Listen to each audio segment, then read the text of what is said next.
I'd like to start today sharing a story with you from my childhood. It was 7:59 on Christmas Eve, and my brother Sean knocked at my bedroom door, and he said, "Come in." He had this sheepish smile on his face, and he said, "Amy, Amy, Amy, you're so good at this. Can you help fix this wrapping present for my parents today?" And from behind his back, he pulls the most ridiculous, disheveled present that you have ever seen. It was like he had wrapped the present blindfolded with double-sided masking tape and handed it over to me. I rolled my eyes and I sighed, acknowledging the fact that he must not have gotten the gift-wrapping genes in the family that I so clearly had. But I wrapped it for him anyway, because I knew what he was up to. He did this every single year, but you know what? I thought, I'm good at this, and I like wrapping Christmas presents. And I like the fact that I'm better at it than him. Not that we're competitive, but I am better at it than him. So 25 years later, Sean came knocking at my door again, and I should have anticipated the disheveled present from behind his back. But this time he came to me with what was seemingly a not well thought out idea. It was this idea to start a happiness company in the midst of the greatest economic downturn since the Great Depression. Well, he said, "Well, Amy, hold on. I've got some fantastic research that I did at Harvard. I've got some wonderful teaching experience, and I've got a business plan." And he handed me what could be called a business plan. Others might have called it a Starbucks napkin. But his budget projections were wildly optimistic. His operations plan had more holes in it than his Christmas present wrapping efforts. But there was something to the idea, and I thought, I think it would be really amazing to bring the research of positive psychology to life in a time when people really need it.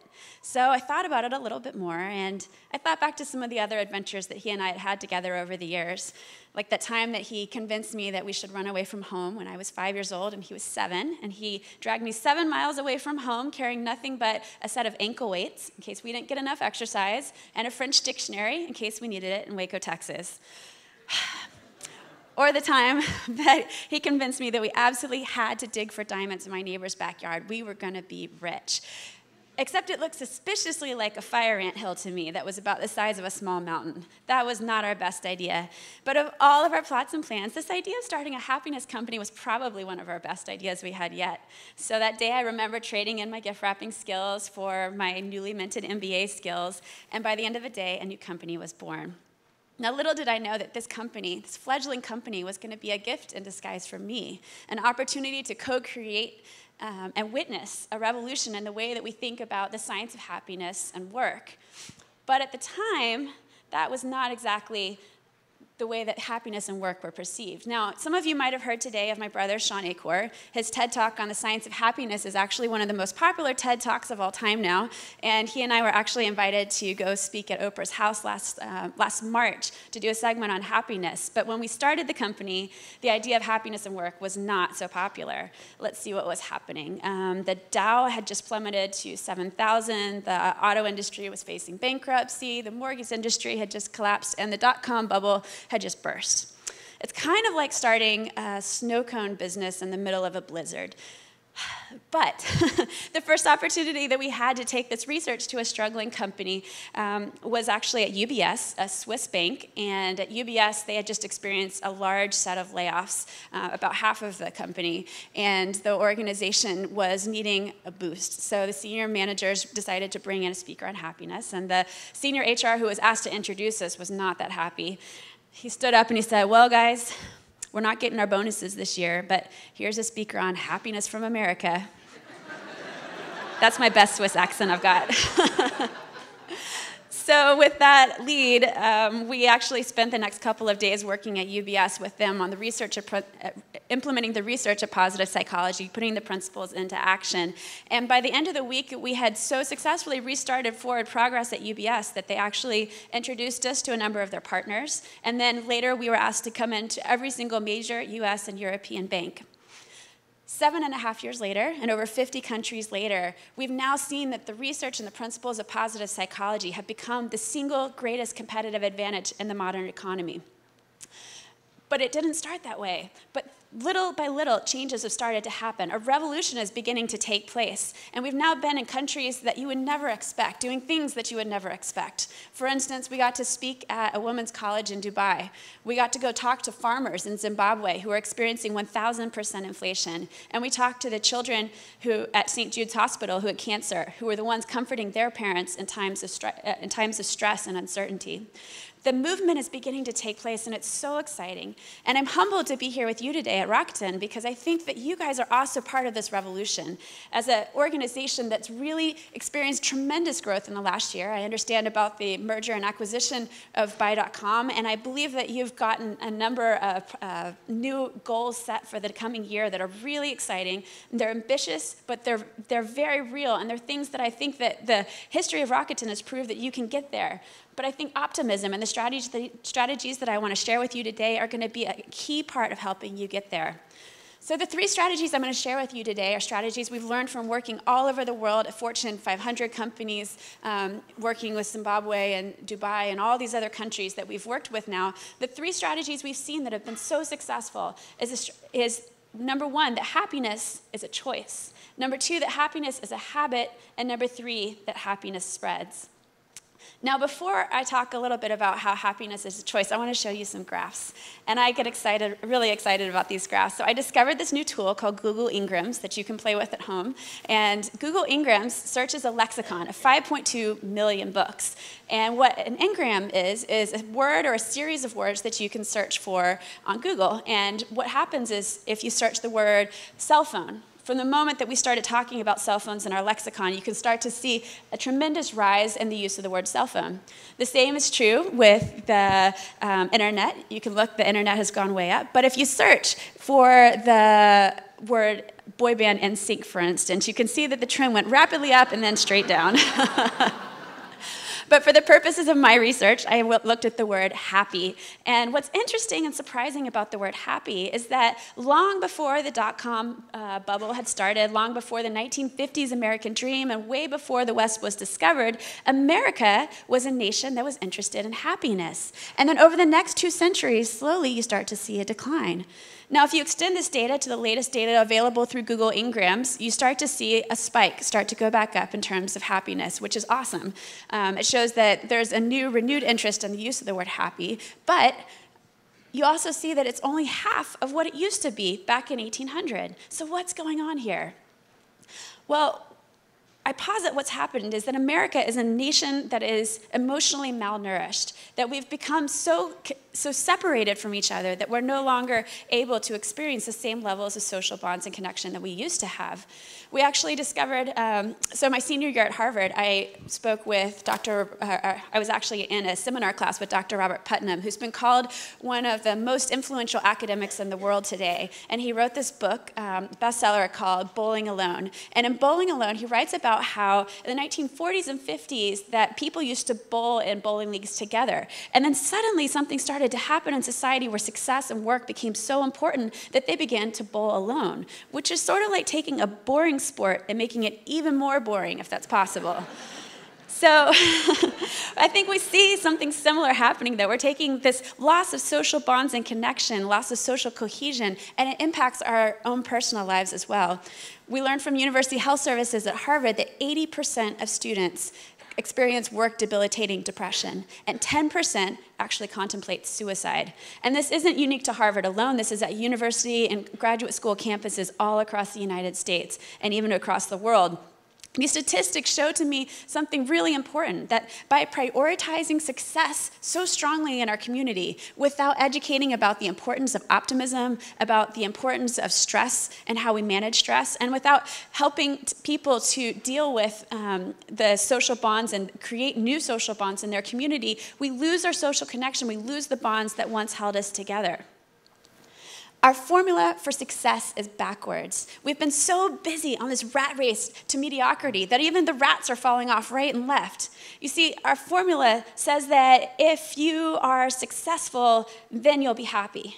But what happens instead is that every time you achieve a goalpost for success, your brain then moves the goalpost just a little bit further. So if you get good grades, well, now you have to get better grades. If you got a good school, now you have to get into a better school. If you got a wonderful job, well, now you have to get better jobs. And if you reach your target sales goal, now you have a couple more goals we got to reach. And every time, happiness gets pushed over the cognitive horizon. We need to reverse the formula for success, believing that if we're happier first, then we'll be more successful. And the data and the research show that this is actually true, that a happy and engaged brain actually leads to more positive, productive outcomes for your entire work and business and professional and personal life. So how does this work? Well, a positive brain actually it releases a chemical that some of you know called dopamine. And when dopamine floods into your system, it makes you happier. It also turns on every single learning center in your brain, which means that when your brain is positive, you're able to adapt to the world in a whole new way, enabling you to achieve new outcomes that you never thought possible. So it beckons the question for me about what kind of strategies are you using in your work, in your home life? Are your strategies working for you? Do you need a new strategy? Is the strategy getting you to the happiness that you've been looking for? Now, I remember back in business school that on the first day of business school, the dean stood up and he said, well, for all of you who want to achieve your dream job, you need to start preparing and strategizing for your next job today. And so for the next several months, they taught us all these tools. They taught us networking skills, and they taught us ninja spreadsheet skills and tools that were guaranteed to make us tools for the rest of our life. But the skills they taught us were actually very helpful, and a number of my friends started to land their dream jobs. But what they didn't learn in business school, what they never taught us was how to be happy in our jobs.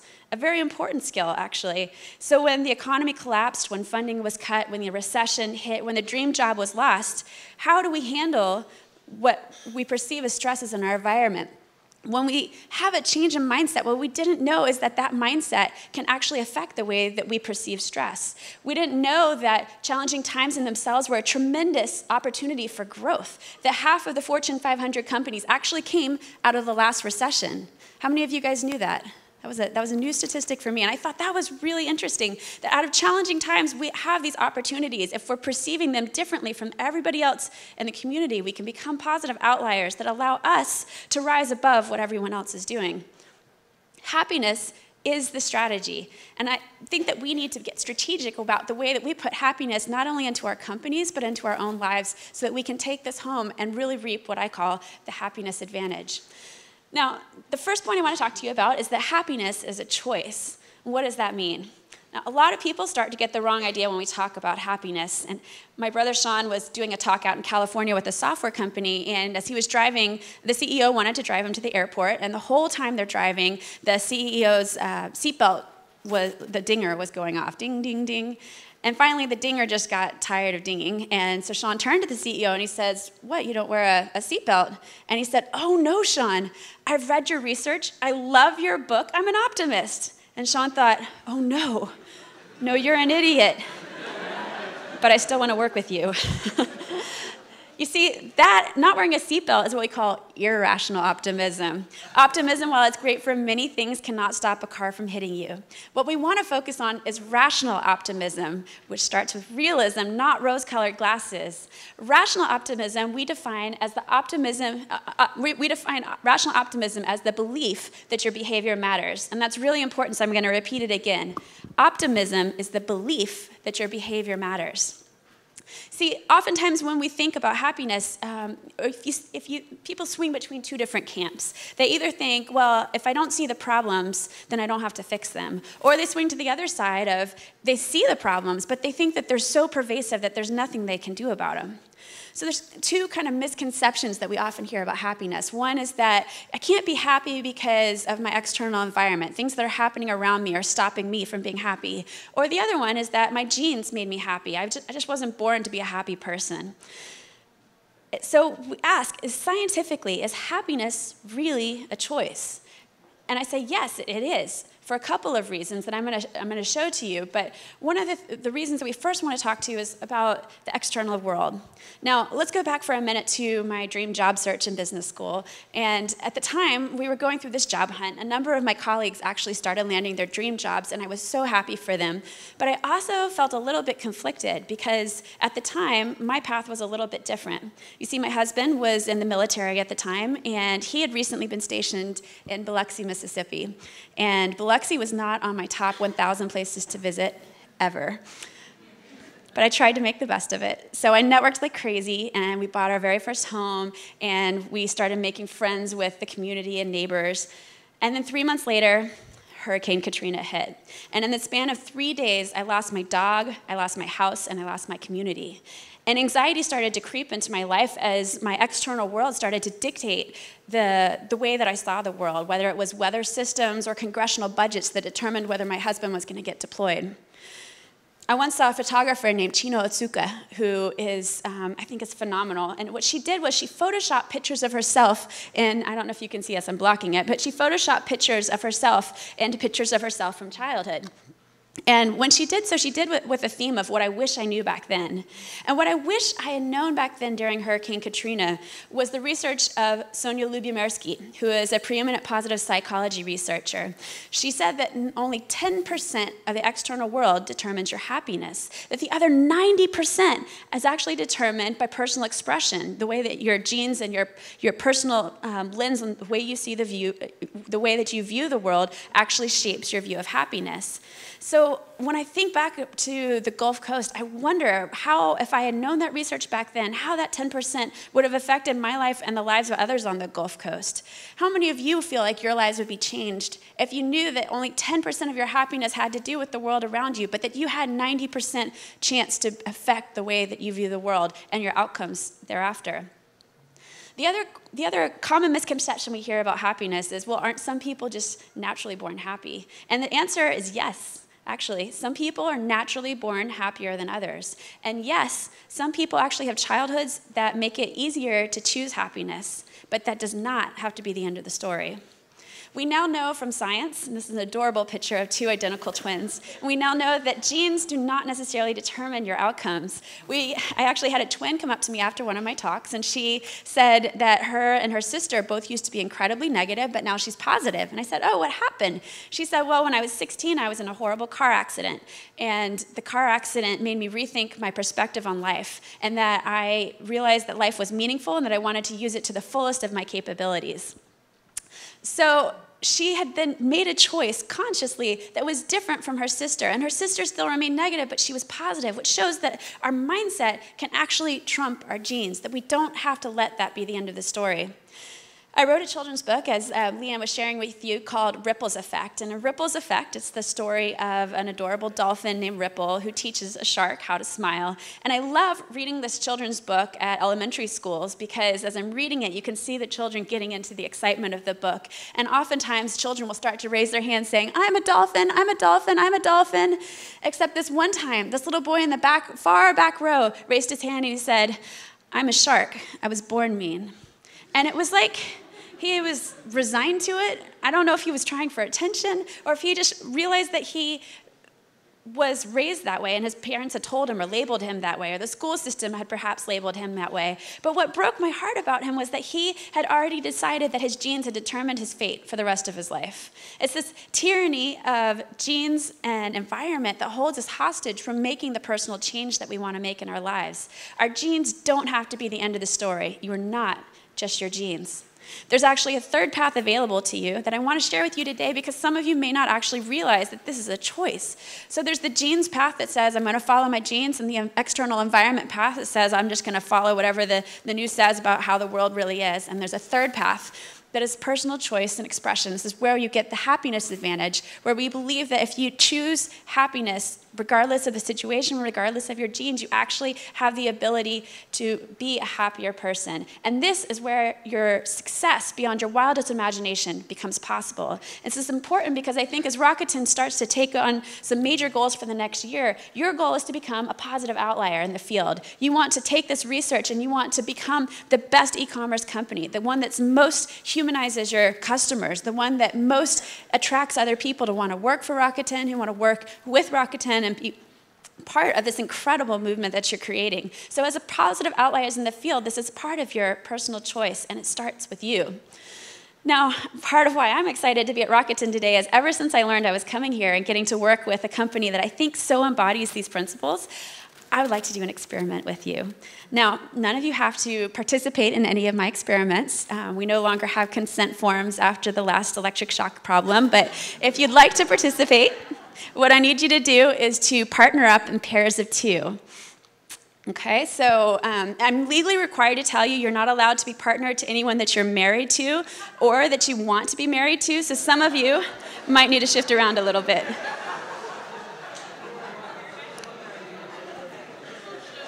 Awesome. Does everybody have a partner? Anybody need a partner?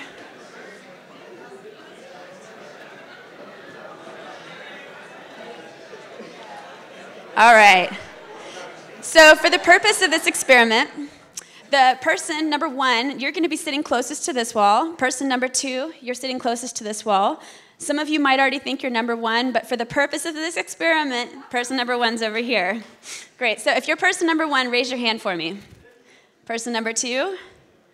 That's not the experiment, but that was excellent. We have to do this now because 6 months ago we did this on Wall Street. It literally took them about 5 minutes to figure out who was number 1 and number 2, which is part of their leadership problem. So, all right. So how many of you out there have any background in psychology? Raise your hand. Oh, great. A couple of you. For you, this is what we call the emotional prime. For everybody else, this is nothing. All right. So for the last several decades, you have been developing your personal self-control and your discipline, and that's what makes you as successful as you are here today. So what I'd like for you to do for the next 7 seconds is to use all your self-control and discipline to control yourself for exactly 7 seconds. Now, at 8 seconds, you can do whatever you want to with or to your partner, but for the next 7 seconds, I want you to focus, okay? Now, person number 1, what I want you to do now is to not get mad at person number 2 when they do to you what I'm about to ask them to do to you. Person number 1, I want you to not use your hands or your body. I want you to hold completely still from this point in the experiment, not even to defend yourself from bodily harm, okay? Person number 1, I want you to face person number 2, and actually what I want you to do is nothing. I just want you to hold your face completely still. So don't get mad, don't get angry, don't get frustrated. Please, please don't cry. We had that happen a few months ago. It was really embarrassing. That was at the Pentagon. Actually, I just want you to hold completely still. So show no fear, no frustration, no flinching on your face. Just show no emotion. Person number 2, what I want you to do is to look into the eyes of person number 1, and I want you for the next 7 seconds to smile as genuinely as you can, looking up into their eyes as warmly and as deeply as possible. All right? You ready? Go.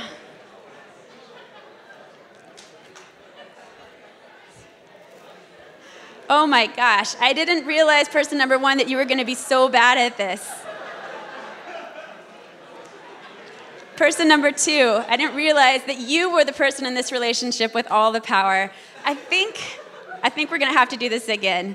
And they say in psychology, you never repeat an experiment because you already know what's coming, but let's do it for kicks anyway. So person number 2, this time I want you to use all your years of self-control and discipline. Control yourself for exactly 7 seconds. Person number 1, I want you to look into the eyes of person number 2, smiling as warmly and genuinely as you can, looking deeply into their eyes for 7 seconds. Ready?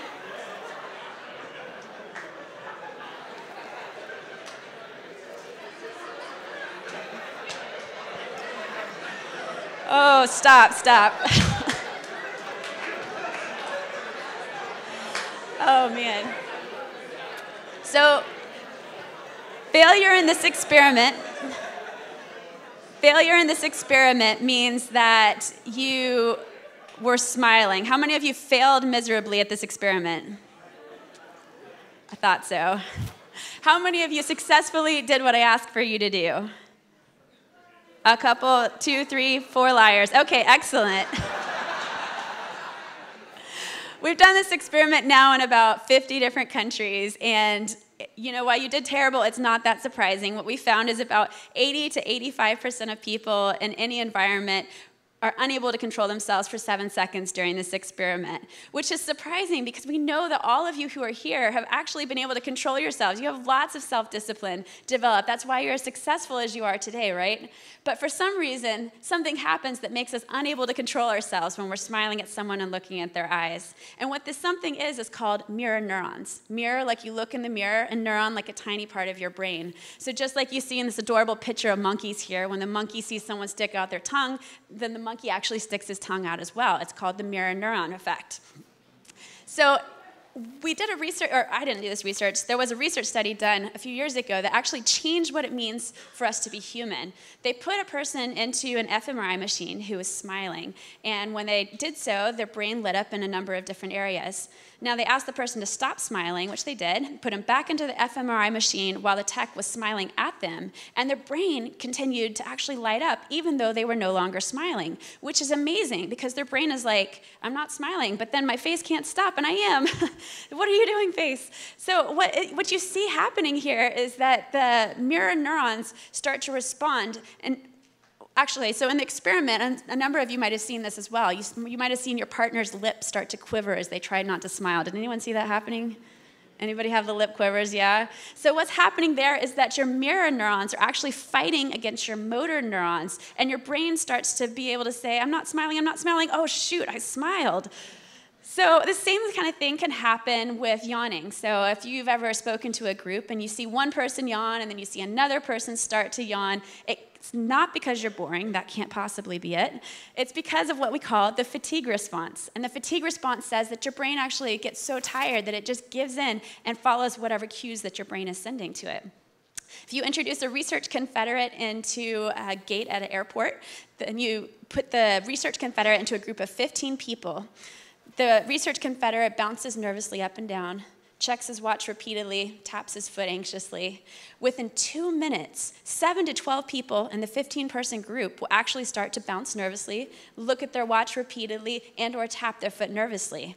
What we see is that the negativity can spread so quickly. And you can actually try this if you don't believe me next time you fly, if you want to spread stress and negativity, which I usually do at a different gate for my own. I think that's a good idea. But if you want to try this, I think it's interesting to note that negativity can actually spread like secondhand smoke, that it becomes something that our mirror neurons pick up on it. Whether you choose to be negative or positive, your brain continues to pick up on the cues of those around you. So I can tell some of you are already thinking, I see lots of nodding, and usually what I hear is people saying, well, I'm not going to talk to this person, and I'm not going to hang out with that person because they're too negative, and I'm not going to look at that person anymore, which is awkward because I'm married to them. So I think that's the weaker approach. I think that the stronger approach is actually to choose to be the positive ripple effect in your community, whether it's with your family, your coworkers, or in your own personal life. That we find that if we can buffer our brains against the negativity around us, we can wirelessly ripple this change around you and create a massive effect, which is important in a company like Rakuten, especially with the global impact. That you do a lot through email, you do a lot through writing, you do a lot probably over the phone, but the positivity that you exude impacts a world that you may not even see around you, and especially to your customers who are on the other end of the line as well. This research about the importance of happiness actually became very personal to me, the importance of a smile, when I learned that my 3-year-old daughter, Christiana, developed a massive necrotic lymph node in her neck. Now, my husband's a pediatrician, and when he gets worried about something, I get worried about something. And he got really worried about this because we immediately started thinking cancer. At the time, it was really scary. And I remember going into the pre-op appointment for the surgery, and the surgeon was going through a list of disclaimers before the surgery, and he stopped to explain that if the incision site where he was going to have to cut was really close to her facial nerve, and if he nicked her facial nerve, she wouldn't be able to smile for the rest of her life.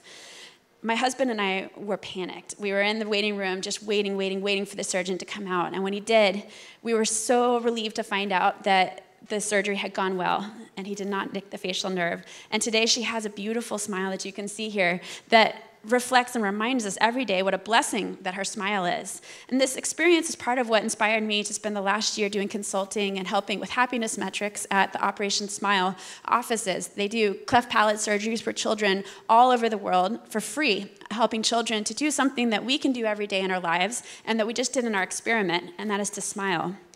See, the value of a smile is so important, and it's something that we take for granted, but it impacts not only our relationships, but also our business outcomes.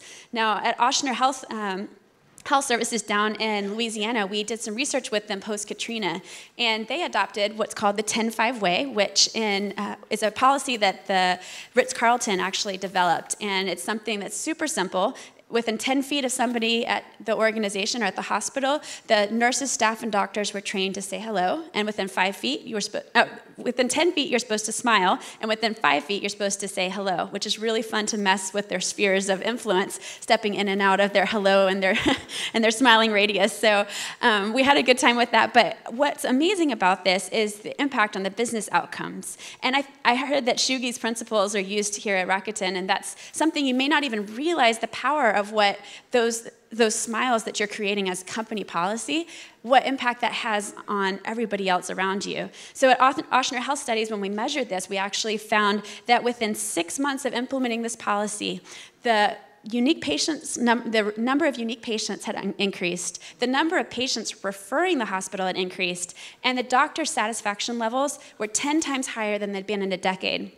Not only that, but they found that the revenue at the end of the year had gone up by 0.1% of their $1.8 billion, giving a whole new meaning to the idea of the $1 million smile. You see, the smile is so important, and the smile communicates to other people that they will be successful at helping their brain to recognize that they can make a difference. So we find that in research, if you positively prime, say, a child, a 4-year-old, to think of their happiest memory in life, and you ask them to then put together a set of blocks, they put the blocks together 50% faster when they've been positively primed. And the same thing works with adults. We found that if you give an adult, if you positively prime a doctor, for instance, they actually arrive at your diagnosis 19% faster and more accurately, which means that the next time you go to a doctor, you should definitely bring them a lollipop or a sticker, that's for sure. You see, these ideas become so important because they change the outcomes and impact our business in so many different ways. And you saw some of these statistics already, so I won't read through all of them. But we know now that a positive and engaged brain leads to 37% higher sales, 3 times more creativity, 31% more productivity, you're 40% more likely to receive a promotion, 23% fewer fatigue symptoms, you're 10 times more engaged, 39% more likely to live to age 94, and 50% lower heart disease. It's incredible. These sound like tips or tricks, but these are the building blocks of creating a positive, engaged brain. A Gallup study that did a cross-industry review of the different factors that lead to success actually found that 25% of our job success is determined by IQ, which shouldn't be surprising. It's why a number of organizations definitely test for intelligence before they hire a new candidate. But we also found that 75% of job successes are determined by 3 unexpected factors. They are your optimism at work, your ability to provide social support to others, and your ability to see stress as a challenge instead of a threat.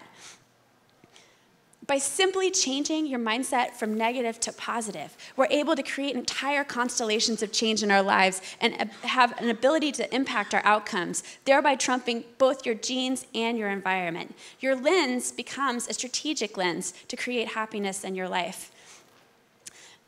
When Sean taught me the importance of my gift wrapping skills at the beginning, and he told me and made me believe that my gift wrapping skills made a difference in the world, I didn't realize it was such a gift to me, but you each have a gift to give to others today too that can become not only advantageous but also contagious. One of my favorite professors at Yale School of Management, her name is Amy Rosinski. I like her name, Amy. I think that's a great name. She actually did some research with janitors who were at a nursing home, and she asked the janitors to self-describe themselves as either perceiving their job as just a plain job, means to an ends to pay the bill, as a career, a way to step the ladder up to something else you want to do, or as a calling, a way to make a meaningful impact in the world through your work. And this one janitor decided to share that he perceived his work as a calling. So she went to go interview him, and the whole time she's interviewing him, he's in a coma patient's room straightening the pictures on the wall. And she said, well, why are you straightening the pictures on the wall? This person's in a coma. And he said, because when they wake up, I want it to be to a healthier, happier world. He took what might have been a task-oriented, boring job, and he made it into a calling, seeing himself as a medical provider who was going to be able to be an influence that was significant in that person's life. And as a result, you can imagine the outcomes for his work was so different. So we've talked a little bit about how happiness is a choice, scientifically. We know we can trump our genes, but we don't have to be the external world or our environment. Now, the next step I want to do is to actually make this very practical so that you have some take-homes with you today.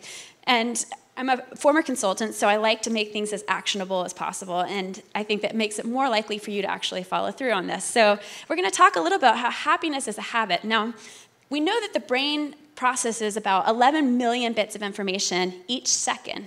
But our brain can actually, so we receive 11 million bits, but our brain can actually only process 40 bits of information a second. So you can imagine that if you're scanning the world for all the negatives around you, and you fill up your 40 spots of information that your brain can receive, there's nothing left to take in. Even though that those factors might actually be out there in the environment, you choose what you're going to focus on. And what we'd like to do with the habits, thinking about how happiness is a habit, is actually changing the 40 bits that we're going to look at and trying to help our brain rescan for the positive. Now, I had a woman come up to me at another talk, and she said, well, in the past year, I've tried to create a habit of eating healthy, and I've done 29 different diets. And I thought, whoa, you know what? If you do 29 diets in 1 year, you actually haven't done any diets, because of course it takes time for a diet to work out. It makes you realize that maybe we're starting from the wrong place with our habits. And the only habit that we probably have really only gotten into society pretty well ingrained is brushing our teeth. And our dentist would say we got the wrong one. We're supposed to be flossing, but here we are brushing our teeth. But that's probably a good thing anyway. So what if, though, we could get one more habit into our mindset? Just one more habit that would make a big change. I want to introduce to you what I call the J game, which is a cheesy mnemonic, I admit. But these are the 5 habits that we've researched in depth and found that they are the shortest interventions for the biggest gains to boost your happiness levels. Those 5 are journaling, J for journaling, G for gratitude, A for acts of kindness, M for meditation, and E for exercise. And I did a sampling of some of the Rakuten employees and leadership, and I actually came up with some interesting information. So I learned that Bodhi Gagnon, who is the CEO, has been doing journaling for 28 years. That's impressive. I found that Avik Mohan, who's the Senior VP of Operations, has been using gratitude to strengthen his relationships. I learned that Rohini Mohindro, the CIO, has been using gratitudes to think about how to start a day with a high note and to end each day on a high note. I learned that Sarah Gorlick, who has just recently started meditating after watching the Oprah's Weekend to Remember and getting to see Deepak Chopra, and was so inspired that she's going to start it now and is just now getting into that habit and really enjoying it as a way to create balance in her life. And I learned that Jessica Henry has been using exercise, she's the Director of Strategy Development, to create additional social support with her CrossFit group, that they've become almost like a second family to her. I've learned that Lisa Taji, the Communications Director, has been using exercise as a way to stay fit, which helps cognitively and physically with your body. So these habits are not something that are new to you. A number of you are actually already doing them. What I want to do by highlighting these, what I call Rakuten rock stars, is that there are a number of individuals in your community that you can actually reach out to and ask them about these habits. And I want you to think through some of these habits that you might want to put into your life. Now, every organization we go into, from the NBA to the Federal Reserve, we do the same thing. We ask organizations, individuals, to do one habit for 2 minutes a day for the next 21 days. And we do this for 21 days because William James, who founded the field of psychology, actually says that 21 days is the length of time needed to start a new habit and really sustain it in your life. So we focus on 21 days as a way to get started, hoping that you'll have long-term change. So 2 minutes a day. I'm going to go into detail a little bit and describe what I mean by each of these so that you can understand not only what they are, how to do it, but also see some really good examples of this in action. So when we talk about journaling, we're not talking about writing for hours and hours in a Hello Kitty journal with a heart-shaped lock. What we're talking about is actually writing for 2 minutes a day on a meaningful moment in your life. So think back to the last 24 hours, something really meaningful that happened to you. Where were you? What were you wearing? Who were you talking to? What smells were around? How did you feel? And what made it so meaningful to you? Just 2 minutes. Don't get overwhelmed. Just write as much as you can for 2 minutes. The idea of journaling is so powerful because not only does your brain relive that meaningful moment the first time, but you get to relive it again when you write it, and you get to relive it again when you go back and read it. So it becomes something that adds extra meaning into your life in a very easy, very straightforward way. We learned about a research study by Penny Baker, who worked with the National MS Society, multiple sclerosis, and she said that the individuals that did journaling for 6 weeks, 6 months later, were actually able to cut their chronic pain medications by 50%, which is huge for individuals who are experiencing significant long-term pain to have that kind of outlet and relief. Martin Seligman, who was the founder of positive psychology, wrote a book called Learned Optimism, and he said that the 3 gratitudes are the single best way to trump your genes. By doing 3 gratitudes a day, you're able to teach your brain to scan your world for more of the positive, more of those 40 bits of information in the blizzard of 11 million bits of information. Now, we actually tried this at American Express, and it was a horrible failure. What we forgot to tell the people at American Express was that it needs to be 3 new things each day. So the employees had all gone home and they were writing, "I'm thankful for my happiness, my health, and my family," every day. And it doesn't really help your brain at all because those are things that you already know and you're not really thinking about it, right? So what we want you to do is to write down 3 new things each day and be as specific as possible. 21 days later, your brain will start to see things in a more optimistic way, enabling you to reap the happiness advantage. Now, acts of kindness. Acts of kindness is actually one of the most powerful of the 5 habits, and it can be very simple, though sometimes people get overwhelmed by it. So what we ask people to do is for 2 minutes, when they get into their office and they sit down at their inbox, send an email, a 2-minute email, thanking or praising somebody in your network for something that they've done for you. And literally within 3 days of doing this for 2 minutes a day, I promise you'll be addicted, because you'll go around the rest of the day thinking, you know what? I wrote an awesome email this morning. I'm the kind of person that does that kind of stuff. And not only that, but you learn how to praise other people, which is very important in and of itself, but you also get these phenomenal responses back in return because the person you wrote to doesn't know the 2-minute rule. So they go on and on about how fabulous you are. And you're like, yep, yeah, thank you. So the 21 days is important because if you do a different person each day, not only are you praising somebody, but you're developing your own social support network, which is a huge predictor of success. One of my favorite statistics says that if you do this, your social connection is as predictive of how long you will live as smoking, obesity, or high blood pressure, which is an incredible statistic, that just doing this one thing can change how long you'll actually live. We fight so hard against the negative that we forget how important 2 minutes can be in our lives. The 4th habit I want to share is the meditation. Now, this one is simply, there's a number of ways to do meditation. For this one, we're simply asking you for 2 minutes to take your hands off the computer and to watch your breath in and out for just 2 minutes. And the idea here is that you're going from multitasking to single-tasking to multitasking again. We know that we're not going to be we aspire to be single-taskers, we all say that, but then life is what life is. So when you go back to your multitasking, the idea is that by focusing for just 2 minutes a little bit more, it increases your accuracy by 10%, it improves your happiness, and it reduces your stress level, not only for you, but for everyone else on your team, which is a phenomenal ripple effect. And lastly, exercise. Now, exercise is the only habit we ask you to do that doesn't take 2 minutes. What we actually recommend is that you do 15 minutes a day.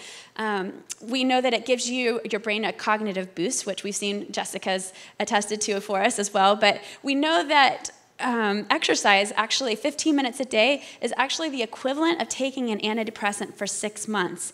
And if you continue out for 2 years later, you have a 30% lower relapse rate. Now, this is not a reason to not take antidepressants, but what we're trying to point out here is that exercise can be, that would be bad, is that exercise can be a starter drug, and it's an important place to start because when you exercise, you start your day with a cognitive boost that says, yes, I can do everything else. So when you exercise in the morning, it makes you better at dealing with your inbox at 2 p.m. later in the day. Habits are a wonderful place to start. For those of you who need assistance with making habits real in your lives, you want to do this 2 minutes. You've picked out one of the 5 habits. One of the easiest things I found to help is a free app called Happify, and you can get it on your phone, Android, I think the desktop, and it just simply helps you go through your different goals and track them over time, and you can also get social support. So I just want to throw that out there as one of my favorite apps for making this very accessible. We know that information alone does not cause transformation. So you can listen to all the TED Talks you want, you can read all the books that you want, but you may actually listen to this information and not make any changes when you go home. What's important about this is that we are showing you the scientific research that says that this will make a difference in your personal, professional, business, educational outcomes. This can do it if you choose to follow through. So I'm hoping that each of you would take home one idea, something simple that you're going to try for the next 21 days, and share it with your team, share it with your boss, share it with your coworkers. Talk about ways that you can help hold each other accountable, because it's really important. Now, we had one fellow stop. I did a talk at a private equity firm, and the fellow stopped me mid-talk, and he raised his hand and said, "This is all common sense. We've all heard this before. You had to go to Harvard to figure this out," and he sat back down. I thought, whoa, okay. You know, what was interesting, though, was that after the talk, his boss came up to me, and he said, "You remember that guy who stood up and said that?" And I said, "Yes, I do." And he said, "Well, it's funny that he was the one to come up and speak to you because he's the most negative person on our team. And he's toxic. Every team I put him on becomes lower performing. They miss their deadlines. People have left the organization because they don't want to work with him. And he's the smartest analyst I have. I don't know what to do with him." You see, the idea is that these ideas are not actually new. Common knowledge is not common action. Now, we've known these ideas of positive psychology for centuries. We've known it from every ancient philosopher, every major religious tradition. We've known it from business leaders, from Norman Vincent Peale to the present. What we're not interested in is what's new about these habits. What we're interested in is how we can routinize them in our lives in a way that will actually utilize them so that we can reap the happiness advantage. So what I'd like to do, once you've thought through which habits you want to do, like how many of you think that you might start journaling? Anybody in here? Couple people? How about gratitude? Anybody want us to try the gratitudes? Couple? So think through. I'm not going to go through the whole list, but I want you to think through because these things will make a difference in your life. Now, what I want to do after that is to teach you some success accelerants. Now, these are tools that actually help you not only to keep the goals sticky, but to also accelerate your success towards achieving what goals you want to achieve. So success accelerants, there's 3 of them. There's the 20-second rule, the X-Spot, and the Zorro Circle. So I'll start off with the 20-second rule. And I love this one. So for years, I decided that I wanted to get better at art. And every time I got home from work, I was kind of tired. And I thought, well, all my art supplies are up in my guest closet, which are upstairs in a really messy closet. So I'd have to take them out, and then my kids will get home from school, and then I'll have to put them away, so that's a lot of work. So instead, I would sit down on my couch, and I'd flip open my phone, and I'd start checking through Facebook. And then 2 hours would go by. I don't know where the 2 hours went, but 2 hours later, I'm still tired, and I'm still sat on the couch, and I haven't done any art. And it's just time that's become lost. So what I decided to do was that I was going to actually raise the activation energy of the behaviors I didn't want to do, and I'd lower the activation energy of the behaviors I did want to do. So I deleted Facebook from my phone. I did. I deleted Facebook from my phone, knowing that it would take 20 seconds to reinstall. And I decided to move my sketchbook from my upstairs closet down to the nightstand beside my couch. And I put on the other end of my couch a book about art that was going to inspire me to do more art. So the next day when I got home from work, I sat down on the couch. I'm exhausted. I flip open my phone, and I thought, I hate that I do these experiments.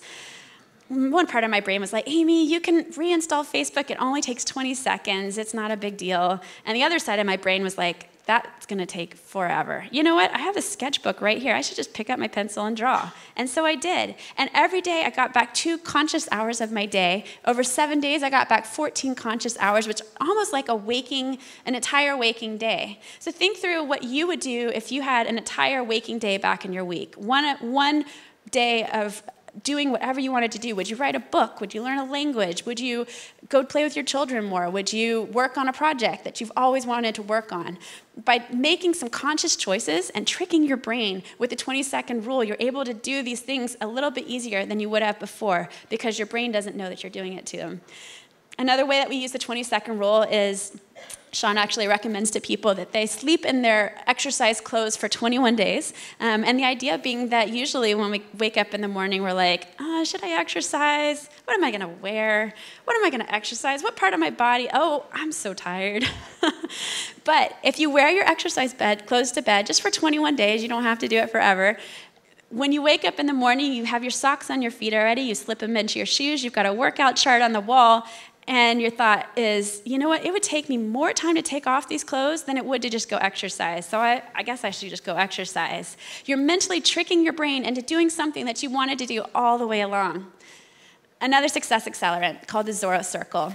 Now, Zorro was an elder sword master who taught his pupil, famously in the Zorro movie, to draw a circle in front of him and step into the circle. And he was to learn how to defend himself from that one little circle until he successfully could defend himself from any attacker. And when he felt like he could defend that one circle, Zorro drew a bigger circle and a bigger circle and a bigger circle until he was able to fight off an entire city.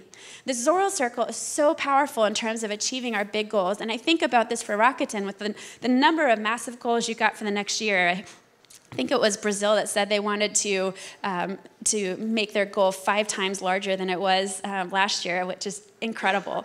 So when you're thinking about these goals, I call it Zorro circling it. I make it into a verb. And the idea is that you're just going to shrink them down into the sphere of the smallest possible steps you can make towards that goal until your brain perceives that it's really possible. So for me, I wanted to go exercise a little bit more, but I wasn't really into exercising. Like in elementary school, when all my friends were running around the track at school, I was more contemplating whether my lungs were gonna implode or explode, but it was gonna be one of those 2 options. So when my friends approached me last year with the idea of walking a half marathon, I was reluctant at first, and they said, no, it's gonna be great. We're gonna go have a girls' weekend getaway at the beach. And I thought, okay, you know what? I could probably walk half marathon to get a girls' weekend at the beach. This is much needed, sure thing. And then all the walkers dropped out. So the only people left in this were the runners.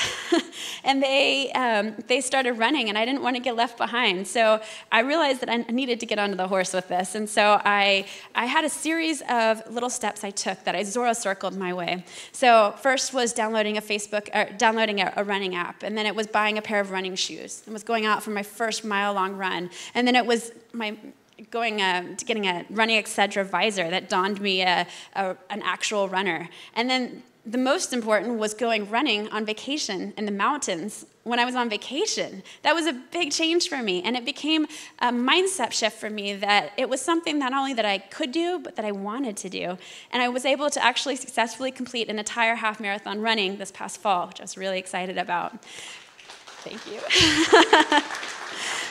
I think what's important here is that a number of us have marathons that we're running. Sometimes the marathons are exercising, sometimes the marathons are a project, but usually our big goals in life are not a sprint, they're marathons. So you have to have the sweat-inducing, joy-producing moments of actually working really hard at it. And part of the way we get there is by taking little steps.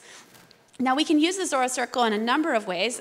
Fortunately, my desk at home does not look like this lady's because that's pretty bad, but sometimes it gets close. So one of the ways I use the Zorro Circle for a very practical way is I actually start cleaning one corner of my desk, and I defend it. I keep all the other papers away from that spot on the desk. And then I actually get inspired, and I clean up a little more of the desk and a little more, and then the file cabinet, and then the floor, and then the whole office. And pretty soon, I've achieved my goal of getting to where I wanted to be because I thought, all I'm doing is just one little thing. I'm not going to force myself to do something big. I'm just taking it one step at a time. It makes a huge difference to achieving your goal.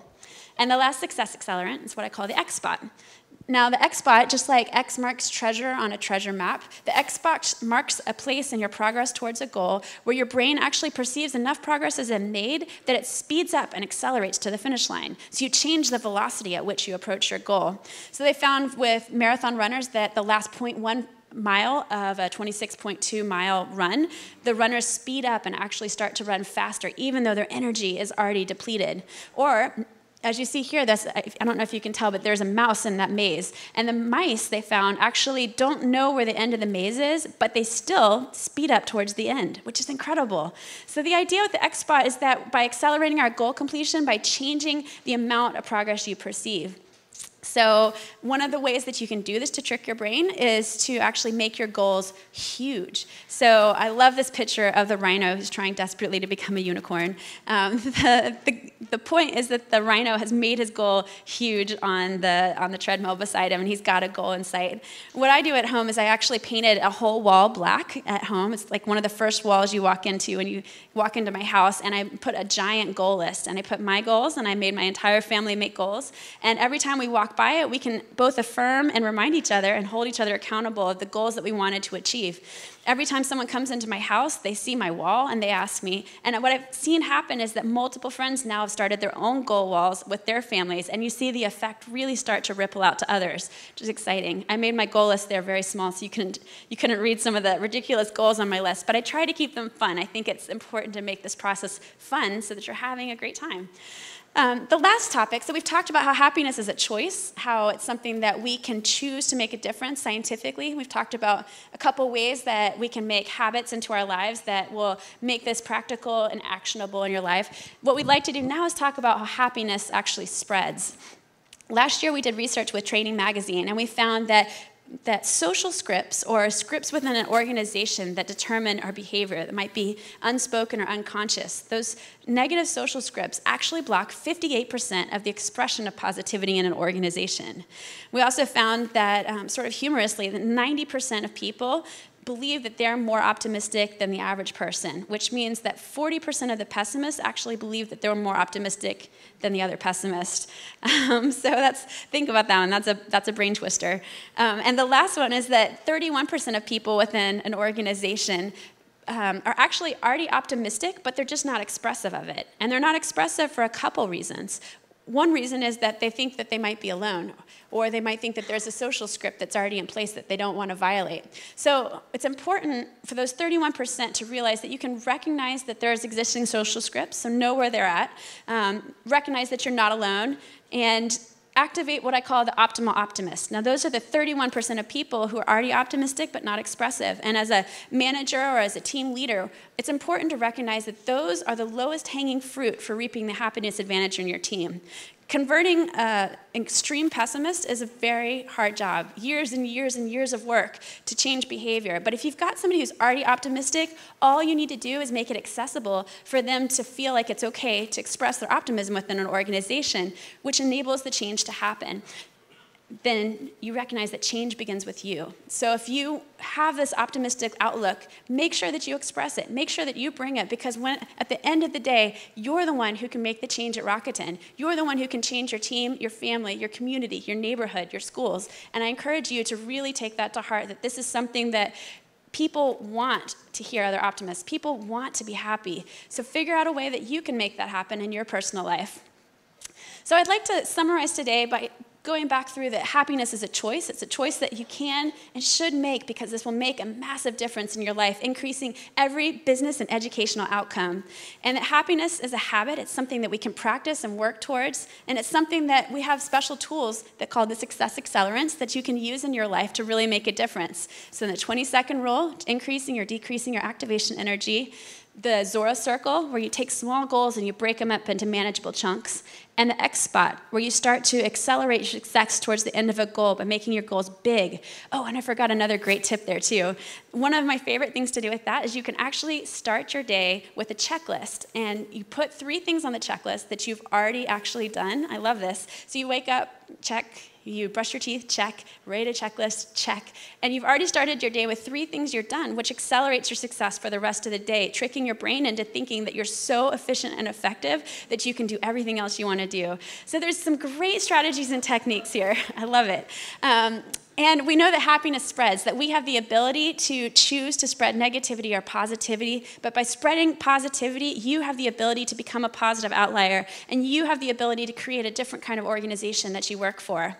Now, I realize that I am the last thing between you guys and happy hour tonight, but this is the perfect time to practice not only social connection, but also put these habits into practice. So I want you to try them out today, and I want you to make an effort to make them part of a happier you and a happier organization and a happier place to be for the next coming year. So thank you so much for letting me speak with you today, and have a great day.